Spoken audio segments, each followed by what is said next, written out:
اعوذ باللہ من الشیطان الرجیم بسم اللہ الرحمن الرحیم درود پاک پڑھیں اللہم صلی علی سیدنا مولانا محمد وعلی آلہ وصحبہ وبارک وسلم علیہ صلاۃ وسلام علیکہ یا رسول اللہ۔ آگے تشریف لائیں آپ حضرات۔ اگر بھول کر کھایا یا پیا تو روزہ نہیں ٹوٹے گا، چاہے جتنا کھا لے یا پی لے، لیکن اگر منہ میں لقمہ تھا یا پانی کا گھونٹ تھا اور یاد آ گیا، اب یاد آنے کے بعد وہ لقمہ نگل گیا یا وہ پانی کا گھونٹ پی گیا تو اب روزہ ٹوٹ جائے گا۔ اس کو اچھے سے دھیان میں رکھیں کہ بھول کر کھانے پینے سے یا ہم بستری کرنے سے کہ اس کو روزہ دار ہونا یاد نہیں ہے اور اس نے کھانا کھا لیا یا پانی پی لیا یا اپنی بیوی سے مل لیا تو روزہ نہیں ٹوٹے گا۔ لیکن جو ہی یاد آ گیا، اگر ہم بستری میں مشغول ہو فوراً جدا ہونا واجب، اگر پھر مشغول رہا تو روزہ ٹوٹ جائے گا۔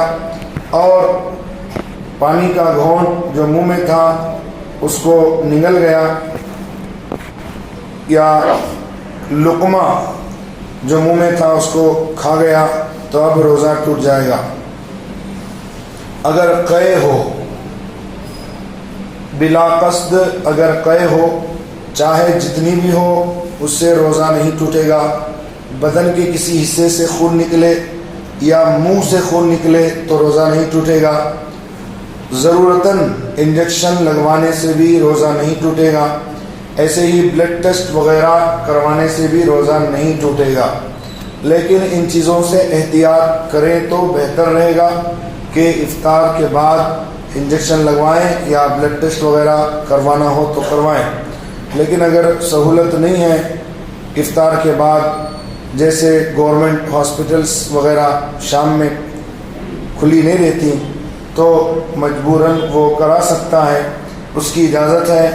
اور اگر زیادہ طبیعت خراب ہے تو انجیکشن بھی وہ لگوا سکتا ہے، اس سے روزہ نہیں ٹوٹے گا۔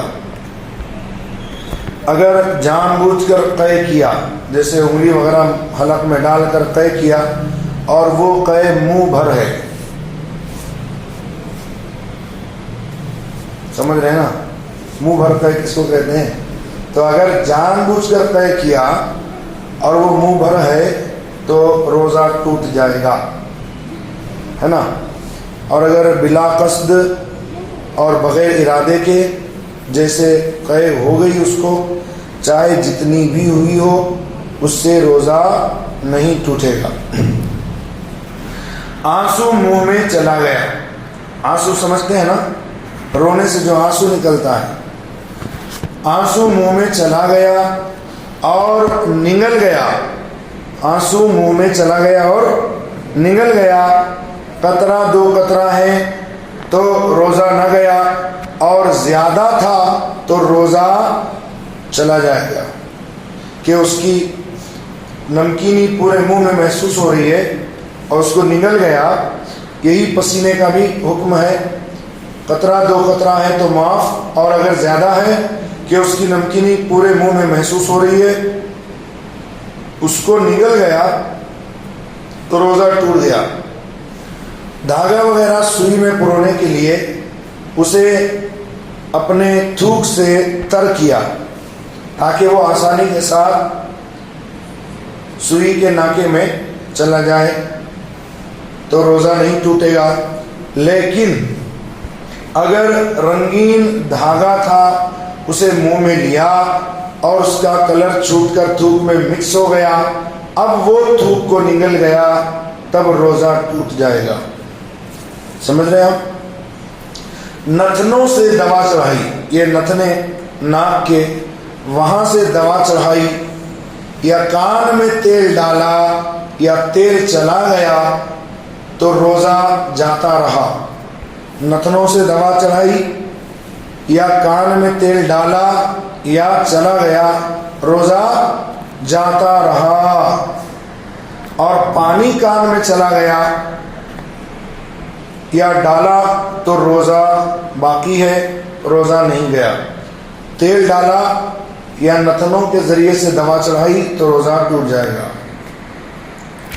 کلی کر رہا تھا بلا قصد یعنی نہ چاہتے ہوئے پانی حلق سے اتر گیا، جیسے کبھی کبھی عموماً ہوتا ہے کہ آدمی وضو بنا رہا ہے، کلی کر رہا ہے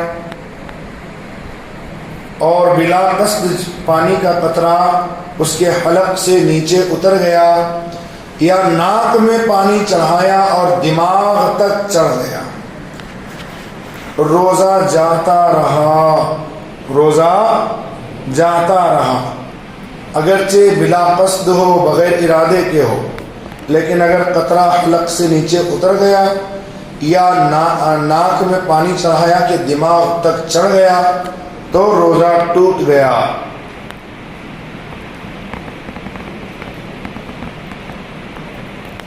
ہاں اگر وہ اپنا روزہ دار ہونا بھول گیا ہو، کلی کرتے سمے روزہ دار ہونا بھول گیا اور اس بھول میں پانی کا قطرہ حلق کے اندر چلا گیا تو روزہ نہیں ٹوٹے گا.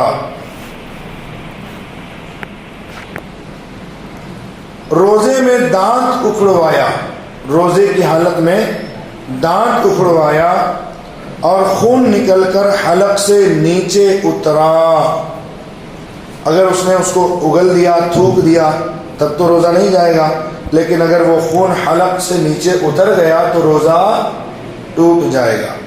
اس لیے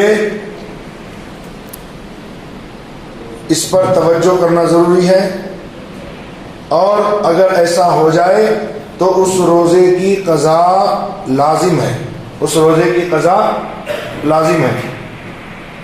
اگر بتی وغیرہ خوشبو سلگ رہی تھی، اس نے منہ کو قریب کر کے دھوئیں کو ناک سے کھینچا، منہ کو قریب کر کے، اگر بتی سلگ رہی تھی منہ کو قریب کر کے ناک سے سونگا، دھوئیں کو ناک سے کھینچا، سونگنا نہیں، کھینچا، جیسے ایسے کھینچنا، تو اگر اگربتی کے سامنے ہو کر اس نے دھوئیں کو ناک سے کھینچا یا خود قصدن حلق تک یعنی جان بوجھ کر حلق تک دھواں پہنچایا، خواہ وہ کسی چیز کا دھواں ہو اور کسی طرح پہنچایا ہو، چاہے ناک کے نتنے سے یا منہ کھول کر کے حلق تک پہنچایا ہو تو روزہ جاتا رہا.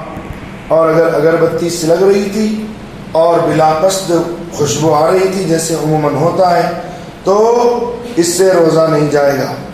ایسے ہی عطر وغیرہ لگانے سے بھی روزہ نہیں جاتا، نہ اس کی خوشبو سونگھنے سے روزہ جاتا ہے، لیکن جان بوجھ کر خوشبو سونگھنا یہ مکروہ ہے. لیکن دھواں اگر قصدن وہ منہ کو قریب کر کے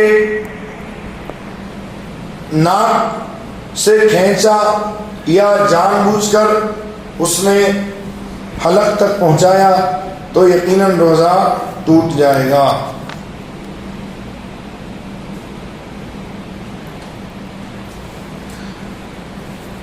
یہ ایک نادر مسئلہ ہے. نادر کا مطلب ہے کہ جو بہت کم پایا جاتا ہے لیکن اس کی طرف دھیان ضروری ہے. یعنی اگر کسی کے پاخانے کا مقام باہر نکل گیا اور استنجا کرتے وقت وہ جب پانی لے رہا تھا اور دھو رہا تھا تو پانی پاخانہ کے راستے سے اوپر کو چڑھ گیا، تب اس کا روزہ ٹوٹ جائے گا. یعنی مبالغہ کے ساتھ استنجا کیا، یعنی بہت زیادہ وقت دھوتا رہا، یہاں تک کہ حقنہ رکھنے کی جگہ تک پانی پہنچ گیا. حقنہ رکھنے کی جگہ مطلب جب کبھی بہت زیادہ بخار وغیرہ ہوتا ہے تو پاخانے کے مقام میں ٹیبلٹ وغیرہ رکھی جاتی ہے، یا حقنہ اس کو کہتے ہیں، حقنہ رکھنے کی جگہ، اس کو حقنہ رکھنے کی جگہ کہتے ہیں. یعنی کسی بیماری وغیرہ کے دفاع کے لیے یا بخار زیادہ ہو جائے تو ٹیبلٹ اس مقام پر رکھی جاتی ہے، اس کو کہتے ہیں حقنہ رکھنے کی جگہ۔ تو اگر حقنہ رکھنے کی جگہ تک پانی پہنچ گیا تو روزہ جاتا رہا، اور اتنا مبالغہ سے دھونا بھی نہیں چاہیے کہ اس سے سخت بیماری کا اندیشہ ہے۔ شیطان بسا اوقات استنجا کے موقع پر وسوسے ڈالتے رہتا ہے کہ تو پاک نہیں ہوا، اور دھو اور دھو اور دھو، وہ دھوتا دھوتا دھوتا رہتا ہے، مبالغہ زیادہ ہو جاتا ہے، تو اس سے بیماری کا اندیشہ ہے۔